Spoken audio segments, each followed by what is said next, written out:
evening, people. Welcome back to the channel. Welcome back to the show. It's myself and Lee Judges with not Henry and Sean tonight. We've got Deji in the house. Henry and Sean aren't about. Transfer deadline day has got in the way.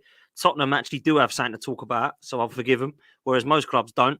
But Deji, big up for coming on, bro. How are you, mate? Yeah, no, I'm good, mate. Yeah, I'm good, and thank you for allowing me to be on the show. Obviously, it shows that Spurs have obviously stepped it up a gear when I'm on the panel with Dan Potts and Lee Judges at the same time. So for me, it's a pleasure to be here. It's been a good January transfer window for my beloved club, and you know, we managed to get the win yesterday, which means we're still involved in what you guys are involved in, which is an outside chance of winning the title. So for me, all is looking up for Spurs, and I'm delighted to be here tonight. Well, listen, we're going to touch on that game, my bro. We're going to touch on Arsenal. But first of all, man, there's been some drama tonight, Lee. Jeez, what an unbelievable ending that was to a game. I mean, I watched it and I thought, yeah, Man United are going to comfortably win this now. And then Wolves did the never say die attitude, crazy penalty decision that took 9 minutes. That allowed for 2 more goals to go in. And once Wolves got it, I thought that's it. They've nicked something off of United. And then Kobe Mainu yet again. I mean, I've got to say, the kid looks a talent. What a goal to win the game for United. Yeah, quality goal. I've got to say this, you know, Man United would have been like, I was, I'd say surprised, but I didn't think it would be as easy as that in the first half. I thought they was comfortable, you know. And then in the second half, Wolves went for it. Man United got back into it. And then you just thought it was going to peter out, really. Like, you know, even when it went 3-2, I thought, wow, they still ain't going to score. When they did, I thought, my God. But fair play to Man United. They got the job done, you know, by hook or by crook. You have to respect them for that. And listen, any Premier League away win's good. And Wolves is not the easiest place to go to, like, you know what I mean? They've got a pretty decent home record, like, you know. So, like, yeah, fair play to them. You have to give them credit, like, you know. it was hard to watch at the end because I do love Man United in the mud. But there you go. It's one of those things. Yeah, man, Deji, I think Man United in the mud is something that actually we could laugh at, but they ain't really a threat to anybody at the moment, Man United, but it's still quite nice to see him lose. That was a crazy ending, bro. Did you watch it? Yeah, no, I didn't watch it. You know, unfortunately, Man United just don't have the same pull these days like they used to, but, you know, I did hear it, you know, in the background. And, you know, for me, I just thought it was typical United, to be honest. First and foremost, can I just big up Gary O'Neill, mate, with the work he's done with Wolves? He's got him playing some good stuff. Do you know what I mean? It's not a surprise that they were able to kind of come back into the game. He's someone that believes, and he's got them playing the right way. And to be honest with you, I thought they might actually nick the win. But, you know, fair play to Eric. You know what? It isn't fair play to Manchester United getting the job done. They were fortunate tonight. Do you know what I mean? They were 3-1 up. Or whatever. They've allowed Wolves to peg them back, and they could have lost the game, and they've managed to sneak it right at the end because they've got a fantastic talent in Mainu. But for me, it's an indication of how low Manchester United have come over the years. Where, to be honest, you know, I know Wolves is a good team, but this should have been, you know, a simple 3 points, especially when you go more than 2 goals up, and to be fighting for your life towards the end of the game just shows that, you know, Man United is pretty dusty, to be honest with you. So them and Chelsea are really dusty, and, you know, I just can't wait until we start talking about the big 4, to be honest with you, because there's no longer a big 6. Yeah, I don't think Chelsea or United are involved. Deji loves it, man. Love it, man. Never change, bro. Never change. Let me tell you that. Let me tell you that. Listen, let's work in the opposite order. So let's go Spurs first, because we were back over on Tuesday now, which is mad to think we're almost into Friday already. Deji, last night, bruv, obviously Brentford. Go on, Lee. We've got to go back a little bit further than that, because I had an FA Cup game on the Friday, like, you know what I mean? Let's not forget about that. You know what I mean? That was the one that they were going to win. You know, I was gonna touch on that a bit later, but as soon as you brought it up, bruv, you know, I'll let you cut in, Lee. You go, bruv. You go. No, like, listen, like last Friday, like, you know, I done a schoolboy era, Dan, a very big schoolboy era. I was going into London and got to Cheshunt Station, and I thought, oh, it's bloody busy around here. What's going on, like, you know what I mean, traffic and all of that, like. And then I realised, didn't I see the blue and white or black and white scarves, whatever they are, like, and I thought, oh, Christ almighty. Spurs are at home, aren't they? Like, you know, so I gets on the train, it's full of them. It's full of them, like, you know what I mean? Like, you know, head down, no one's going to recognise me, like, you know, come on, you Spurs, you know what I mean? Like I'm saying to myself. And they're all giving it large, you know, this is it, we're going to win, you know, you can hear it in the fit, oh yeah, we beat City, we beat these, and yeah, I'm going, yeah, like, you know. Then I get to my destination and I look at the team sheet. There's a sitting down watching it in the pub. And I thought, oh no, they're right. Spurs are going to win this. They've got like, you know, they put out their full team Spurs, and you know, I looked at it and I thought, like, you know, Man City put out their third team here. Oh, it's just Spurs all over, like, you know. And what happened? They totally got played off the park, like, you know what I mean? Ange ball, they were going like, well, you got to get the ball to play Ange ball. Like, they never got the ball once. And out the cup, they've gone, like, you know. And listen, I had a great day on Saturday, a family birthday, and Ryan was there, like, and chatting to him. And he said it in the dressing room as well, like, that when they looked at the team sheet, they thought, you know what, we've got a chance here.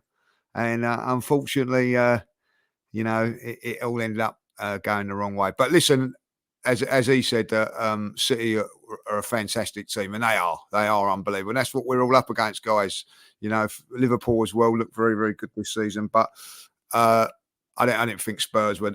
You could criticise them that much. But one thing I will say about it is, and Ryan said this as well, if that had been last season, losing that way, there would have been like moaning and groaning and all that. When I got back on the station at Tottenham late, you know, a lot later than so there weren't too many of them about.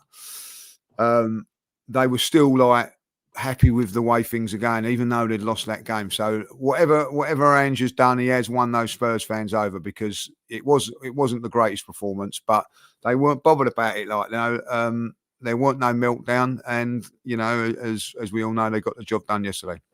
Yeah, no, and Lee, I just want to thank you for, you know, being quite candid and also quite you know, unbiased in your assessment of the game. Look, to be honest, with the way Postecoglou's got Spurs playing football this season, you know, arguably up there with the likes of Liverpool, Man City, and yourselves, we're playing sexy football, and we have every right to shake our bum, you know, just before an FA Cup game against Man City. But the thing I need to say to you, Lee, and to you, Dan, is, you know, Man City's second team is probably arguably still one of the best teams in the world. I agree wholeheartedly. We were without Maddison, we were without Basuma, we were without Pepe Sarr, we were without Son. I mean, that's 4 players, 4 of our starting 11, who on their day, if they were on the pitch, we would have slapped that Man City team left, right, and centre. So for us to only lose 1-0, I know a lot of people in the chat, a lot of people have been trolling me online saying, well, you only had 1 shot on goal. You would only have 1 shot on goal if you had that sort of firepower missing from your team. It's just a fact. What we were pleased about is we only lost 1-0. We probably wouldn't even have that many on goal of our first team in a moment, to be fair to you, bro. Do you know what I mean? And for us, remember, we managed to get a draw at the Etihad with Ben Davis and Emerson Royale as centre. And so for me, what it showed us is that the gap isn't that big. We're closing the gap. I'm not saying we're up there with Man City, Liverpool, Arsenal just yet, but we have closed the gap if you think where we were last season. And actually, we get all these fellas back with the likes of Bentancur as well, Richarlison starting to bang in goals. I think we can take Man City. And also, I'm not being funny, but what would I rather? Would I rather an FA Cup, or would I rather 3 points against City? I would rather 3 points against City, to be honest with you. I know a lot of people say, oh, what are you talking about? The FA Cup is the FA Cup just isn't. You want the FA Cup. You're talking rubbish, man. No, I can tell you now, when we lost 1-0, we were... Look, you just heard Lee say that Spurs fans after the game weren't bothered. That's basically what Lee was saying. He was saying they weren't bothered. We were still happy. We were still kind of chirpy. The reason why we were happy, the reason why Spurs fans weren't bothered is because it doesn't... We're not hurt by being knocked out of the FA Cup. Doesn't hurt. We would have had more pain. The City season where you come third again and win nothing, or would you take an FA Cup and just get like top 5? I'd rather finish third in the league than finish outside the top four. This is why, Deji, you get bantered for not winning nothing, bruv. This is why Tottenham fans get bantered for not winning. For me, I just don't think it carries what it used to carry. And to be honest with you, Dan, the way that your club disrespects the FA Cup, mate. Yeah, I agree. You guys if you don't take it serious, why should I? Because Tottenham get bantered every single year for not winning something, mate. FA Cup is a big cup, mate. It is a massive cup. I know it ain't to you, but the club history is unreal. I would take an FA Cup over coming third in the league. So you would take an FA Cup this season and finish fifth? If it got me Champions League. Be honest. Yeah, I would. No, because fifth doesn't give you Champions League. Let's say fifth doesn't give you Champions League. I'd take a trophy every season for me. If you gave me a trophy, I'm happy. But some people want Champions League. I don't see why you can't have both. Why? You know, yeah, obviously. One. And I think Spurs are in a position to be able to get both. But what I'm getting at is that's why I said Deji third, not seventh, because I think Tottenham will get into the Champions League space. Listen, I think I'll take a trophy every day of the week. I don't believe all that. But it's a bit of old Billy bullshit coming out here, because I think Spurs really are going to get in the top four this year. I think exactly. Top four. I think the top four is going to be the top four in the order. I don't know, but I think that's going to be the top four. Like, you know, let's be real. Right, the top five is done. Yeah, there's 8 points outside of fifth to sixth. It's done. Villa and Spurs are going to get fourth or fifth in an order, and I think Arsenal are going to come third. Liverpool, City, one of them is going to win the league. It's probably going to be City, right? That's my honest. If I had to pick now, that's what I'd do. It could change any order, but those five, I think it's done. I really do. Yeah, I think so. Like, Spurs had a real opportunity to. And listen, they wanted to win. They wanted to beat Man City, like, and obviously, like, they had a good chance to. But just, you know, like, at the end of the day, City are a very, very good side. There's no two ways about it. So when you say, like, winning a trophy, and this is what I say about it with Spurs, and we can banter them as much as we want and all that. It ain't easy to win trophies. Yeah. When you're up against Man City, Liverpool, all right, let's put Arsenal in that equation. We didn't win nothing last season. After the season that we had, it was brilliant for 3 quarters of the season. Still ended up without anything. It's very, very difficult to win trophies. The one I think that Spurs fans would probably grow, not so much that one as we didn't last season, it's probably the one against Fulham. You know what I mean? When they lost to Fulham at the beginning of the League Cup campaign, like, you know. But ultimately, I think that Spurs will be disappointed by it. But I say disappointed by it, but they're accepting that performance because of what's been going on in the past and what happened on yesterday as well. Like, you know what I mean? That they whether you like it or we don't, they are bloody entertaining to watch. I have to say, you don't know what's going to happen with them. You know, like yesterday's game, it could have been 6-1, it could have been 3-3. You just don't know what you're going to get with Spurs at the moment. A little bit like us last season at times, but I tell you what, it's bloody entertaining. It's like, you know, with Arsenal, it's a little bit more methodical, isn't it? Like, but I don't know. I quite enjoy, enjoy watching Spurs, but it is entertaining. You can say it. It is entertaining. You know what I mean? Listen, I've had good football. I know what good football is like. You know what I mean? And I think that it isn't as good as what Spurs fans are making it out to be because of what's gone on in the last few years. They've been served up dross. You know what I mean? Like, if I'll be honest, they've been served up dross. And now they've got a pie and chips, and they think it's steak and chips, and it's not. You know what I mean? But ultimately, they're in a much better position than they were last season with the man. He's done wonders with them. He's done wonders because he's got the fans believing. I was speaking to a couple of fans yesterday, even at 1-0 down. You know what I mean? We'll come back. We'll win this game. You know, there's not an arrogance about them. I don't think there is, but there's a belief. There's a belief in this manager. They believe that even though they lost against City, they believe that they're on the right track, and they believe that they're across well, doesn't he? He comes like media. You have to give them credit for that, like, you know. And listen, one of my mates, you know, I was at the party on Saturday. Turned around and said, look, he still thinks that they can win the league and they get above us because they've not got Europe and all of that, like, you know. But I will say one thing that Ryan revealed. He said, like, take it from me, Liverpool, City, and Arsenal are very, very good teams. Very, very good teams. And I was talking a little bit about the Arsenal to him, like from an outside's point of view, and he says, "Take it from me, they're a very, very good team." Sometimes I don't see it, but that's what he said. Yeah, but Ryan Mason's gonna say that like as it is because he's up against it every day. He knows what it's like. So fair play to him. I just confirm? Was that Ryan Mason's comments? Was it that? Yeah.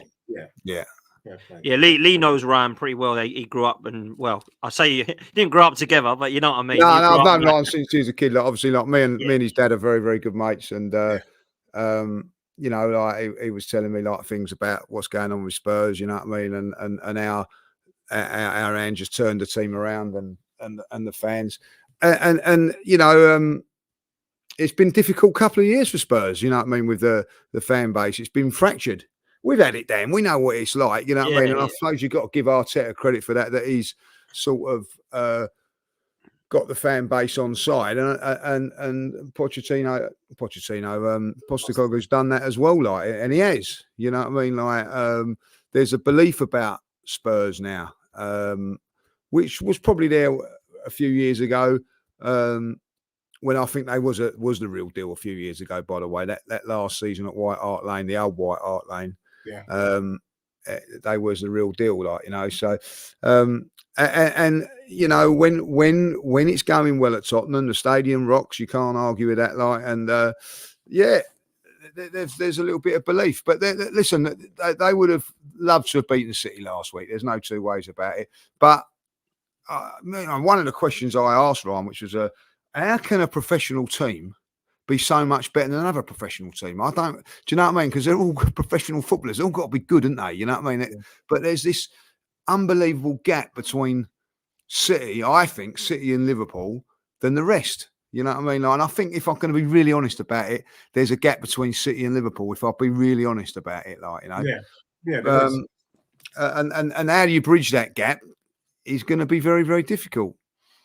Yeah, very difficult, man. Very difficult. And that leads me on to last night. I watched most of the game, Deji, but I didn't actually see the Tottenham go ahead because I was flicking between Liverpool, Chelsea, because it switches, doesn't it? So I watched the first half of the game, and then when it kicked off for Liverpool, Chelsea, I started watching that, and I realised you were losing, and then before I knew it, you were winning, and I was like, game done. But then I watched the last 10, 15 of it, and some would say it was a little bit cagey. I know Tony caused some problems, but the one that caused more problems, not for his quality, more his mentality, was Neil Maupay, who just does that throughout the whole of his career. He's done that everywhere he's been, and he's just, I can't help but laugh at him. But I laugh at him. He's not a great player, is he? But you laugh at him for how stupid the guy is. But I think Tottenham deserved the win from what I saw of the game. I didn't watch the whole 90 minutes. But what did you make of it, bruv? Yeah, it was a classic game of a game of two halves. I think, you know, Brentford came with a game plan, which is they wanted to get under our skin. And to be honest with you, the two goals that Brentford scored were two mistakes by one of our standout players this season in Udogie. For me, arguably one of the best left backs in the Prem, maybe in world football. And he gives a misplaced pass back towards Vicario, not enough power in it. They get onto it, mistakes, and then, you know, Maupay knocks it in. The second one is just like how he doesn't see Tony. He literally passes the ball to Tony and says, "Hey, mate, I have a shot on goal," to bring him back in. And to be fair, we were struggling with the low block. And for me, the part of the reason why we've been struggling is this Werner plays football. He doesn't want to be touched. He plays football like this. Don't touch me, please, please. Just don't hurt me. And Brennan Johnson does the same thing as well on the right-hand side, although Brennan Johnson didn't start. And I think we just came out. We came out. We said, we're going to ride the challenges. We're going to go at them. And we were able to score 3 goals in 7 minutes, which I thought was absolutely fantastic and well-deserved. Because our attack is up there. Our attack is pretty damn good. And then obviously the goal just made it a bit cagey towards the end. Spurs having lost last week. But also the fact that we knew that we needed to win the game in order to kind of stay up there. It was so important. I think if we lost yesterday, you could count us officially out of the title race. And even if we're not going to win the league, the fun thing about this season is you want to stay in the title race, at least mathematically, for as long as you can, you know. And by us winning that game, and if we can get a win on the weekend against Everton, no one can say that we're not in it. You don't have to think we're going to win it, but in it is what makes it fun. And you know, you can see that we're missing Son. We just missed that bit of. You need a world-class player if you want to get over the line. And I know what Lee's talking about. When you look at Man City, they've got world-class players all over the pitch. For us at Spurs, we've only got the one after Harry Kane's gone. It's Son. He can score a goal out of nothing. You're not going to get a goal out of nothing from Werner. You're not going to get a goal out of nothing from Brennan Johnson. And you're not going to get a goal out of nothing from bloody Richarlison. So you're kind of playing, with 8 or 9 men on the pitch. But I think for me, what was more impressive, again, is that with big players missing Pape Sarr, Basuma, Son, we've been grinding out results. And I think the only thing that, Spurs fans can take positivity, we can take solace in the fact that when we have all of our players, our strongest 11 can match we can match Man City, I think, with our strongest 11. We can definitely match you guys, and we can match Liverpool on our day with our best 11. So look, sometimes you got to win ugly. People have criticised, especially Postecoglou in the Chelsea game, for being naive. Yesterday it was a bit more direct. It wasn't really orange ball that won the game. It was bloody hell, just knock it down the left, knock it down the right, get the ball in the box and get the ball in the back of the net. We did that and we won. And I'll take that all day long. Yeah, man. Listen, question for both of you. When's this Asian Cup finish? Because we need Tomiyasu back and you need Son back. When is it actually over? Like, when is it? I think it's finished in bloody June, mate. I don't even know what's going on. Finals already, it's bloody like. So that's got to be at least another week, isn't it? Like, if it was like quarter-final, semi-final, final, it's got to be over. It's got to be next Sunday, surely, isn't it? Like, you know what I mean? I don't know. And like the African Cup nations and in the Asia, is it a similar time frame? Yeah, the AFCON finishes on the 11th, so that's next week, isn't it? Yeah, next Sunday. So I'd imagine both have probably finished around then, yeah. Yeah, we need players back now. Obviously, Partey didn't go, but we have obviously got El Neni and Tomiyasu out there. You've got Son, Bissouma and Sarr out there. So actually, there's a few players really that can come in and at least be some squad depth for both clubs at the moment. But listen, I thought Tottenham deserved to win it. When you see their players lead, have you been quite impressed by Spurs in terms of the squad depth this season? Because the reason I had them not finishing in Champions League spots was because of that. I felt like they had a really good first 11, but a little bit similarly to us, when they get a few injuries, it's like, is the cover there? But I've been quite impressed with how they've dealt without Son, they've dealt without Maddison for all that time, dealt without what's his name? That's him, Van de Ven. You know what I'm saying? Like, you've got to give hats off to Ange, really. I mean, I know it's banter and all that, but credit where credit's due. I don't think they've missed the attacking players so much. I think the reason that they lost games is because they had no centre halves at one stage. You know what I mean? And that's probably what killed them a little bit. But you have to give them their credit. They've rode that. And what they've done, which is annoying for us Arsenal fans and probably every fan base other than Spurs, is that they've been able to grind out some results and get over the line on a cut. Some of them convincingly, by the way. I think that they've been good, but they've been found out when they come up against the better sides, i.e. Brighton. They got their arses slapped there, in that game there, but. The thing is, what concerns me about Spurs at the moment is that the next few games have not got any real, what I would say, difficult. They've got every game's difficult, you know what I'm saying. But like Everton at the weekend, they've got teams that I would expect Spurs this season to go and beat now. I know, I expected them to beat Brentford yesterday, and they did. They doesn't matter how they done it, but they did it. At the end of it, you look at the league table now; they've got the 3 points. That's all that matters. So. I know that they've got some winnable games coming up. Everton won't be easy, especially after Wednesday and then playing early Saturday. That won't be, as everybody knows, it'll be a difficult game. But if Spurs get in front, then I don't think that Everton have got the tools to win that game. So you have to give them the credit. And listen, I'm going to agree. They're in the title race at the moment because they've got the points on the board.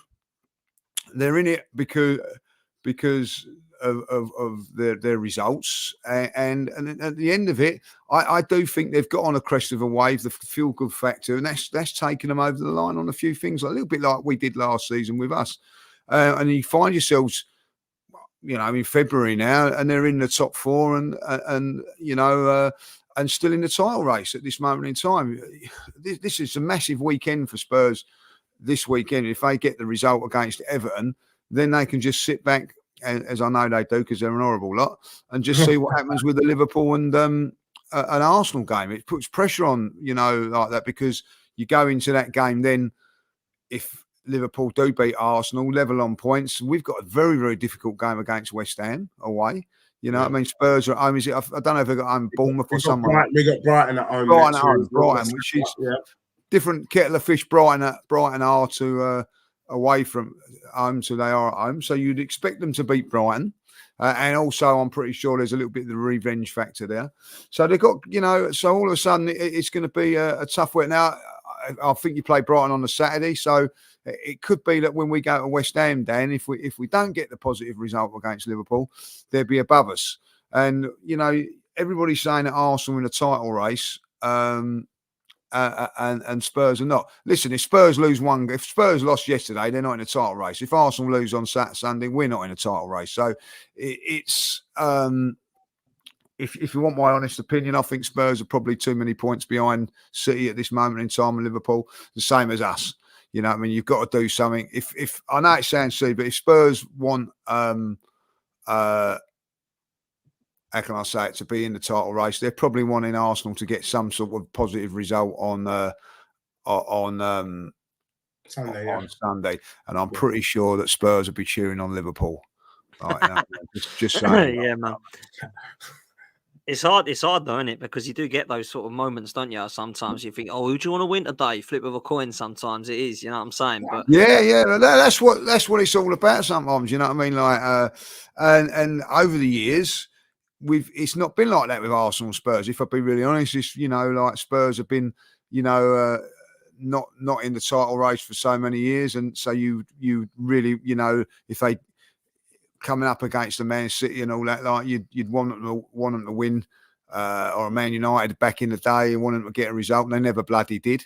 And then there was the time it's turned around a little while ago when Spurs were so much better, but now it's really very, very even over the last couple of seasons. Yeah. Like they beat us to the top four a couple of years ago, but there was nothing between the two teams. That last season it was Arsenal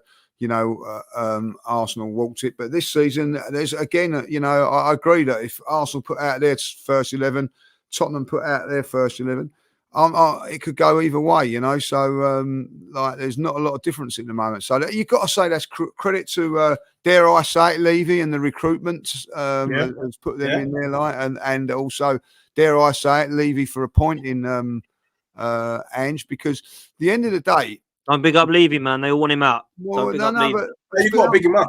But on a serious point, I would imagine that there was quite a long list of managers that they had to go through, and they had to get that one right. It was very, very important that they got this one right. You know what I mean? Because it was a risk as well, man. Because I know that he's obviously won stuff before, and he's been managing for a long time. But coming over from Celtic, you don't quite know, because he's been managing like Gerrard. That hasn't worked out, but did it over in Scotland. So he's come over and he's really impressed with the philosophy straight away. And to be fair, whether I don't know how much Ange is you'll be able to say, Deji, is involved in the recruitment side of things, but if he is, he's got them all spot on, because they've literally all come in and been hits. Like, I know a doggy was obviously Conte's signing, I believe, and obviously Bentancur and Kulusevski were, but the other ones, the Vicarios, Van der Vens, James Maddison, they've come in and they've really hit it off, man. And he's given players like Pape Mate Sarr a chance as well, who's I think it's been really good. I know he's away at the moment, but he's been really good as well. Yeah. So, yeah, man, listen, big up. So I wanted to put up this one, Chaitanya's brought up a great comment, which was actually a debate on Big Six the other night that I was watching. It says Harry Kane would thrive in the Spurs' new system. And I think it was Turkish, or I don't know who it was, but someone had asked Tobes this question, and there was a massive debate about, Harry Kane, that Spurs wouldn't be up there still. If Harry Kane was there, it would all be all through Harry Kane. It wouldn't be winning these games. And then obviously people were debating it, saying, no. where were you at with this one? Because in 2008, when we got rid of Thierry Henry, we played a completely different way. We actually had a team game and we should have won the league that year.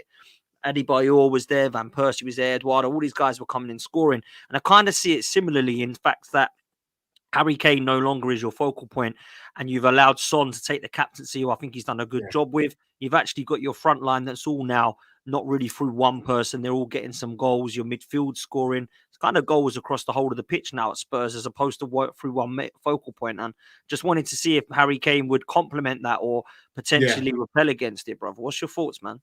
Yeah, look, sometimes what frustrates me is that, people jump on some sort of narrative and they run home with it like it's the truth. Postecoglou, listen to Postecoglou. Before Harry Kane left Spurs, he said, look, it's up to you, Harry. If you stay, I can guarantee that in this system, you're going to score a lot of goals. But at the same time, I know what you've been through over the years, and I can't stop you from leaving. Kane in that moment was like, if this doesn't work with Postecoglou, I'm going to be held as a bottle job. I have an opportunity to go and win a guaranteed trophy in Germany. I will look like a right mug. Had he stayed, if Harry Kane was still at Spurs this season, we would be top of the league. Because if you look at the chances that Tottenham have missed, Richarlison, Werner, Brennan Johnson, Harry Kane would have knocked it in the back of the net. And the good thing about the system is Postecoglou would have said because people keep saying if Harry Kane was there, it would have just gone through Harry Kane. No, it doesn't. The on-ball way is we get the ball in the box. And Harry wouldn't even need to drop deep.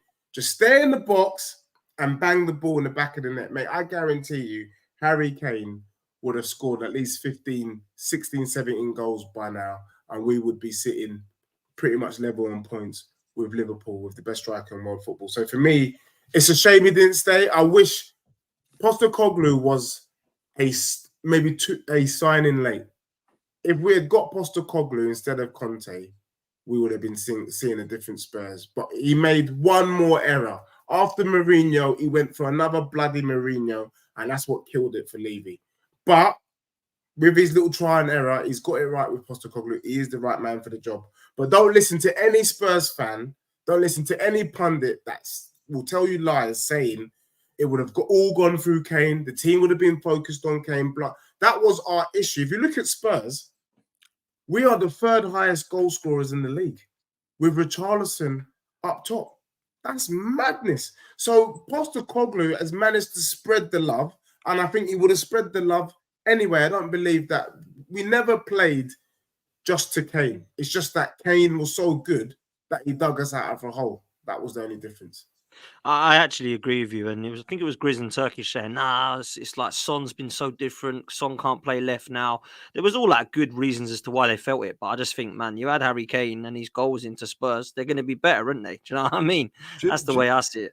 The only thing I disagree with there, and there's one thing that people don't take into the account with Harry Kane, is that when Harry Kane's playing, if you're a player, sometimes you're playing and you think, well, it's not going quite well. Don't worry, Harry's going to get us out of it. Harry's going to get us out of it, And then when he's not playing, they haven't got that, so they have to step up their game a little more, what I mean?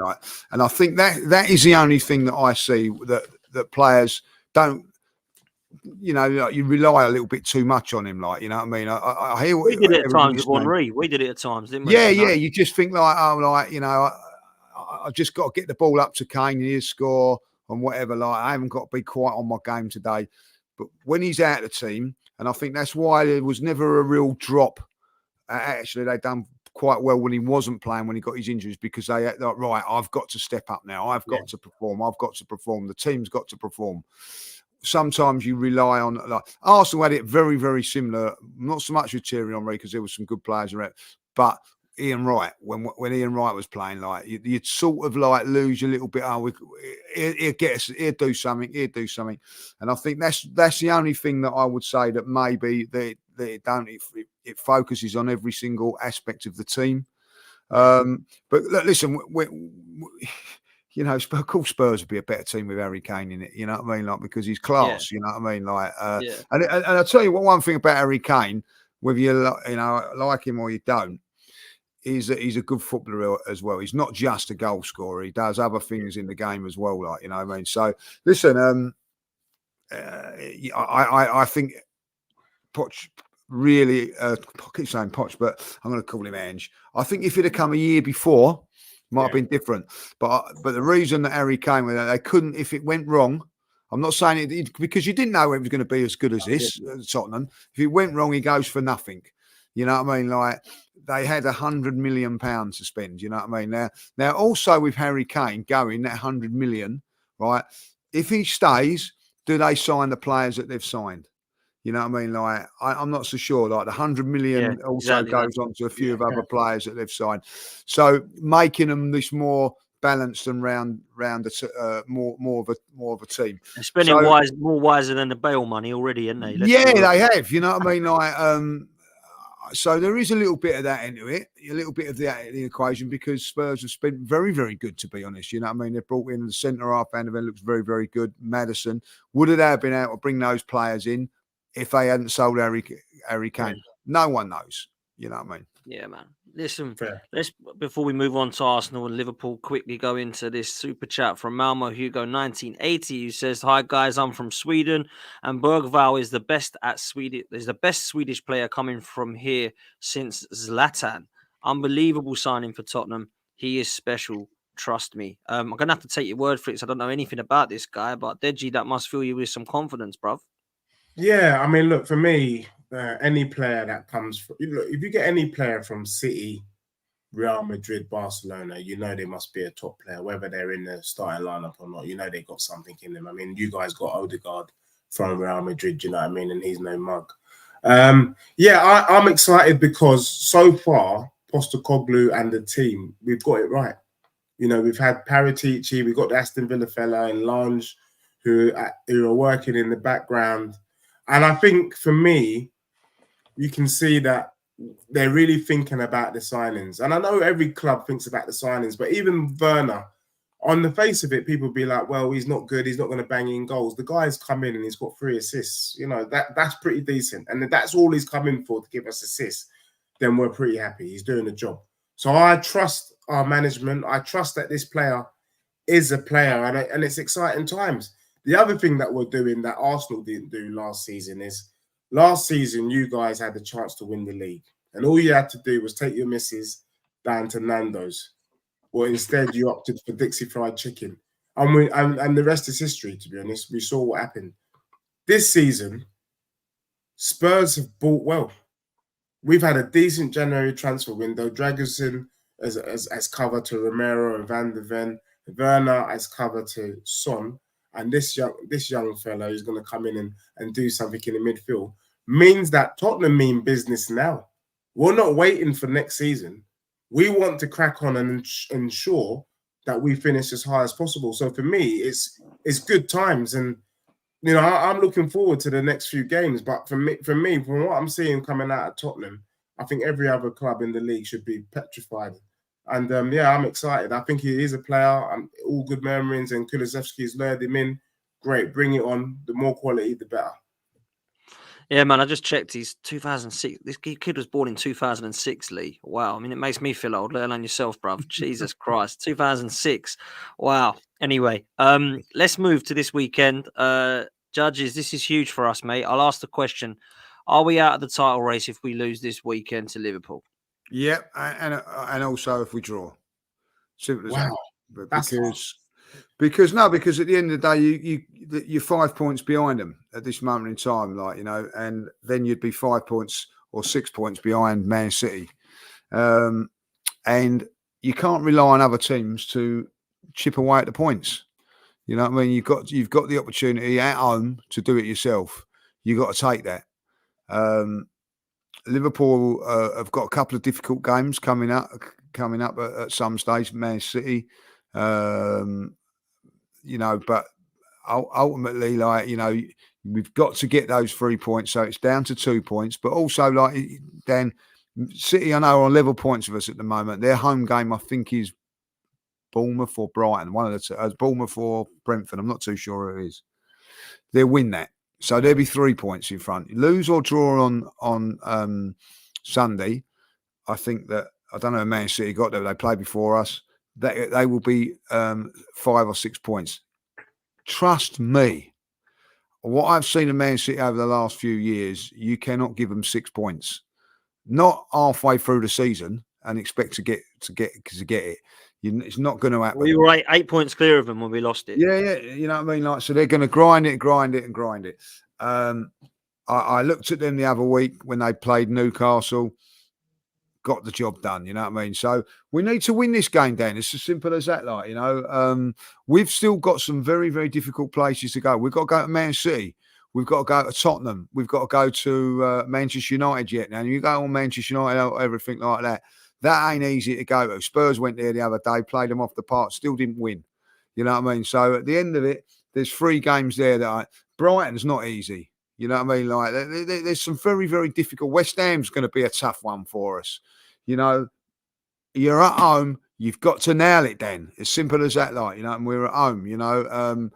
And listen, they're due a defeat, Liverpool. They are due a defeat. They've lost 1 game this season, which they should never have lost, right? We're into February now, and they're 1 defeat down. You've got to beat them, Dan. You've got to beat them. And as simple as that, like, you know. Listen, if there's a minute to go and we're 1-0 down and we get an equaliser, you know, you take it, you know. Well, of course you would. But ultimately, I think we will beat them. I genuinely do. I think that we'll be up for this game. You know, we should have beat them in the FA Cup, but we didn't. That, you know, you miss chances. That's down to you. Like, you know, don't blame anybody else but ourselves for that defeat. So take our chances, play well, defend properly. We'll be okay. But listen, it's going to be it's an exciting game. But listen, this is what we're in now. Like, for the 3rd year now, we've got exciting games. There was a time when Liverpool were coming to town. It was on. We might get a draw. How many can we keep it down to, like that? Now it ain't. It's different, like, you know. I'm going into this game expecting Arsenal to win. So that's where I am now with Arsenal. Listen, it's going to be difficult, man. What are you saying, Deji, for this one at the weekend? Do you think it's a must-win game for Arsenal? And if we don't win or if it's a win or draw, you think Arsenal are at the title race, Lee reckons? Yeah, I don't think Arsenal are at the title race if they lose to Liverpool. I mean, you know, Lee mentioned something earlier that, you know, this is a tough league. It's hard to grind. It's hard to win a trophy. It's hard to bloody get 3 points, to be honest with you, especially against the big 6. I just think the way Liverpool play, it will be too much for you. And the reason why I think that is because your gaffer is a bit of a madman. You just don't have the firepower up top. Saka hasn't been himself all season. Martinelli's off form. And then you're relying on Nketiah or Jesus to be your firepower up top. It's just not enough. I mean, you're up against Jota, you've got Diaz, you've got Nunes, who's a pest, you know, and they're going to be up in your face. You've got that midfield, and then their back line is pretty solid, to be honest. Gomez on the left with, you know, Konate, you know, the best goalkeeper. Yeah, you know, and then look, Partey's going to play right back. You know, on the weekend. If Partey plays right back, you're done for. If Havertz starts, you're done for.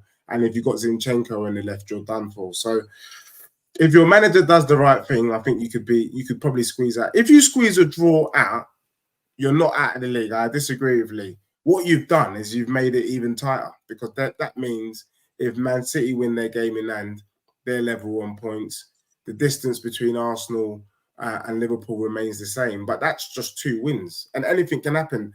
Now, the one other thing that I wanted to quickly say, all of our clubs, City, Spurs, Arsenal, we've had our blip. It's time for us to kick on. The one team that hasn't had their blip so far this season is Liverpool. So at some point, they're going to have their blip. I'm not saying it could start this weekend, and if it does, great. I mean, it doesn't bother me either way. But even if Liverpool were to win at Arsenal, I still think their blip is around the corner, and it's about how far does their blip go? Do they lose 2 or 3 games on the bounce? Because if they do, and you keep winning, you're back in it. So I don't think all is lost. I think there's going to be plenty of twists and turns this season. I think this, obviously, we say it every season, this is going to be the best season ever. But honestly, this season, we won't know who's going to win the league until the very last moment.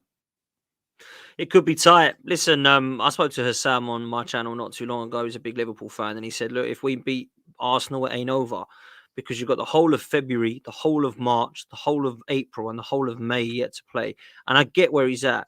My problem is being 8 points behind Liverpool, which is what it will be at this stage of the season. That is a hell of a thing. You talk about blips. I still feel Arsenal are going to have another blip. I'm sorry, I do. I don't think that we're going to go the whole of this February, March, April, May like that's left without having a blip. And we're not going to be able to have a blip if we're 8 points behind Liverpool. You've basically got to be pristine, like Man City usually are. And then you add on top the fact that I think Man City will pretty much be pristine as long as they keep Haaland and De Bruyne fit as well. That's going to be very, very hard. So you're right. Mathematically, of course, it's not over. If we draw, agree with you, Dej, it ain't all over. But if we lose, I just feel like that is another big mindset, big sort of, what's the word? Challenge, a big a statement game, and we've missed it out again. You know, St James Park we lost, Villa Park we lost, couldn't win the North London derby, couldn't beat Chelsea at Stamford Bridge, couldn't win at Anfield. We've really beaten Man City and Man United at home, and they're the only big games that we've won this season, to be fair. Everything else has been the ones that we kind of expected to win. So this one's the next one to go. Do you know what? Yeah, it's been poor this first half. It ain't been Arsenal. We've been top for some of it, but we ain't really looked like being convincing. Now it's our time to go out there and wipe the floor with a team, and it would be great to do that. I just feel with Liverpool, it's difficult, man. You know, you mentioned how good they are. They got Trent Alexander-Arnold and Robertson both back now at fullback. Alisson in goal, Kenyatte and Van Dijk. They've got a midfield, doesn't even have a 6 in it, but they still seem to be able to work it with kind of workhorses like Curtis Jones and McAllister. Gravenberch is still there, not mentioned. Szoboszlai's back now as well. And I know they're missing Salah, but they've got goals, man. Gakpo, Jota, Nunez, Diaz. We've got it as well, but I just at the moment we're not firing and they are. And I just feel like it could be very, very difficult. I actually think the game will be a draw. That's what I'm going for.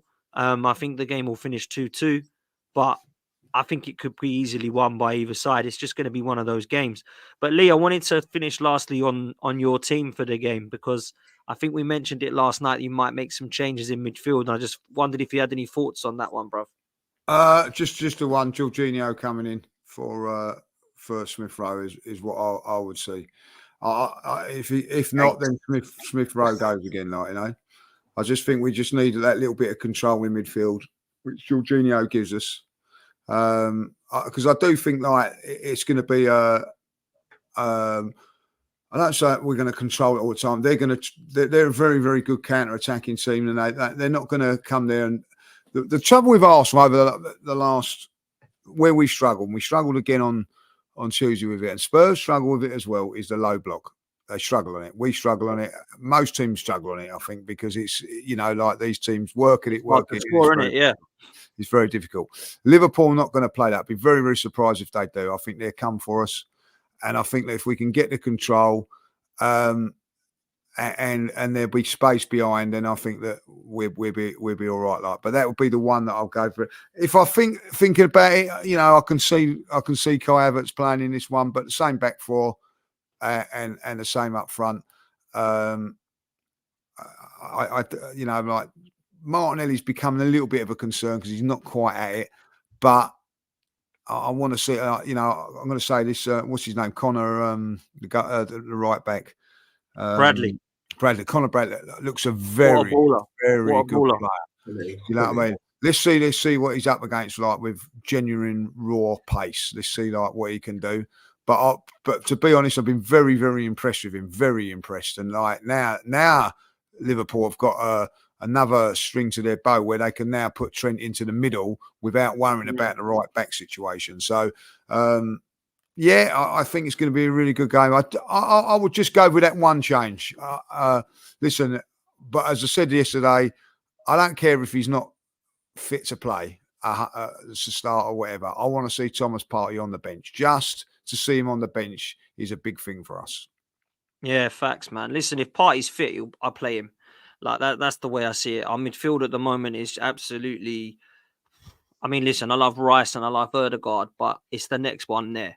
Do you play Havertz? Not exciting for me. Smith-Rowe just come back, look fairly sharp, but against Liverpool, could it be too much for him? Jorginho coming in, a lot of people roll their eyes and go, "Oh, but you might be right. It might have to be that for the time being until Partey does come back, because then Rice gets his position of 8, which everyone wants to see him in. Then the front three at the moment looks like it's kind of not firing on all cylinders. It needs a good game at the weekend, Lee. Jesus, Saka, Martinelli, they can't be fluffing their lines. And at the back, we need to keep it solid. You know, I'm all for Ben White and Zinchenko having a go at each other, but actually, let's just not have to have a go at each other. Let's not get bodied if you're Saliba. You know, I love Saliba, but got absolutely bodied by Awoniyi. You know what I'm saying? So need to stop these errors. Make sure we try to do what we can defensively, because we're going to need a solid game. I don't think it's going to be enough to keep them out, because I still think Liverpool will always score goals. They've got too much firepower, but that means we've got to take our chances. And let's be real, the reason we lost the FA Cup game wasn't because we got battered by Liverpool. It's because we didn't take our chances. We could have been 2-3-0 up in 25 minutes. Why weren't we? Fluffed our lines again. So we can't be Same dealing at with Anfield then. We should have been 2-0 up at Yeah. Anfield. You know what I mean? Before they score. You know, got to take your chances. Got to take your chances. Yeah. Absolutely, man. Absolutely. Let's go for some predictions then. You know mine. I've gone 2-2. Deji, what are you saying for this one, bruv? I've gone 4-3 Liverpool. I Wow. think there's going to be plenty of goals. I just think, yeah, because, you know, it's going to be gun-ho, innit? Both teams are going to play their football. There's no respect for both teams. You know, they don't respect each other. I don't think it's going to be a tight game. I think it's open season, to be honest with you. But I think Liverpool just have a bit more firepower up top. That's the only difference between Liverpool and Arsenal. It's the firepower. I trust Jota, Diaz, and even Nunes over your front three. And I think that's why they edged the game. I think that's fair on form this season, but Darwin Nunez is a bit of an alcoholic, man. He loves the bar. I mean, I don't know if you saw him last night. Yeah, 4 bars. I know, it's crazy, isn't it? Mate, I mean, hit the bar 4 so times. unlucky. That is a madness, mate. But okay, 4-3. Wow, that'd be a cracker if it is for the neutral. Judges, what are you saying, bro? I'm going to say like the front four are going to come to the party this time. I'm going to go 2-1 to Arsenal. Wow, I'd love that, man. I'll take 3 points, however we get it, man. I'm telling you this now. Dej, before we do kind of wrap up, what are you saying for your game at the weekend, my bro? Yeah, you know, unfortunately for Everton, we're their bogey team. You know, a bit like Man City. Every time we play Everton, you know, we could play with our under-21s. We normally get the 3 points. So it's going to be a tight game. Sean Dyche football, long balls into the box, but I expect Spurs to win 2-1. Yeah, I think Tottenham will beat Everton. Do you, Lee? No, I'm going to go for a draw. I think like Everton are tough up there, and I think like if Spurs score first, game over. But I think Everton might get one.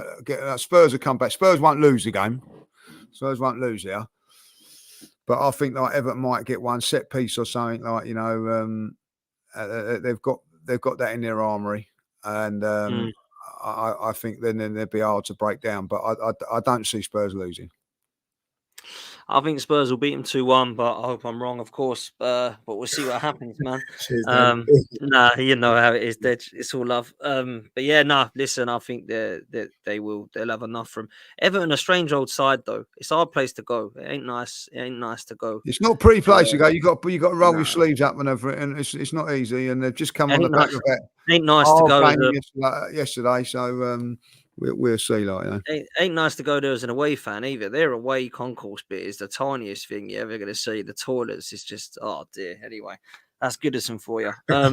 It's mad. One more year of that. One more year. One more year of it, and then they'll be out. Then yeah, they'll have probably the best ground in the league. Like, you know what I'm saying? It'd be better than Tottenham's and Arsenal's and Man United's all that. It's always the newest one's the best one. Yeah. Does look very impressive what I've seen. Yeah. From what I've seen, it looks amazing as well. So anyway, listen, Deji, big up, bro. Thanks so much for coming. Deji, thanks for coming on. Been brilliant, mate. Thanks, absolutely brilliant. Nice to meet you. Yeah, cheers. Thank you. Thanks, Dan. Nah, man, come on, man. Listen, how can people follow you, man? What you got coming on?